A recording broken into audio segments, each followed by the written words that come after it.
News journalist Bianca Bono was in court today and shares what the victims' families said to the judge.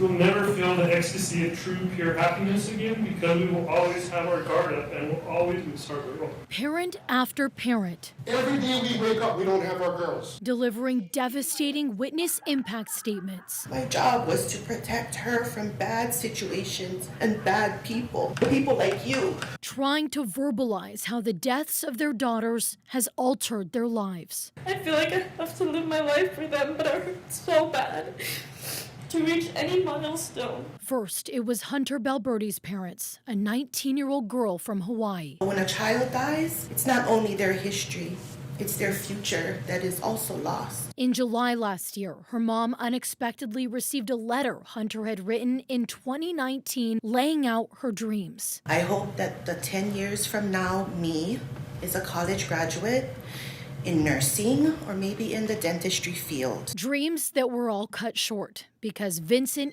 Acosta chose to drive drunk. In October of 2022, for 15 miles, he drove the wrong way on the I-17 freeway, crashing into Hunter, Maggie Ogden, and Abriana Hoffman, GCU students on their way to the Grand Canyon to watch the sunrise. Abriana was set to start college as a sophomore because of the dual credits she earned in high school.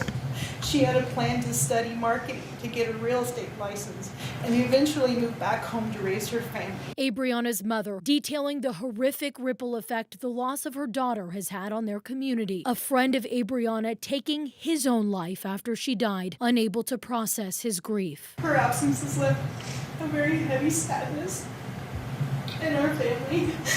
It has strained relationships with those closest to us. And lastly were Maggie's parents. She spent her weekends at home writing essays for scholarships, and she earned enough scholarships to pay for her college. They had harsh criticisms for the state of Arizona, questioning their rights as victims and right to a speedy trial after waiting more than 800 days for this sentencing date. They also pointed to what they describe as a lack of safety measures when it comes to preventing wrong-way driving. I believe the state of Arizona, Maricopa County, and our judicial system has failed these girls. Loved ones of Acosta also spoke out. Please believe me when I say that Vincent is deeply sorry for the unbearable pain he has caused. And he addressed the court in his own words. I'm not a monster, and that this one incident does not define who I am as a whole. Acosta had agreed to a deal. He'd plead guilty to 3 counts of second-degree murder for a sentence of 18 to 22 years, a sentence the victims' families believed was far from adequate. Ultimately, the judge made his decision. 22 calendar years. As Acosta will head to prison, Maggie, Abriana, and Hunter's families are left with their impossible grief, hoping something changes in our state so no family in the future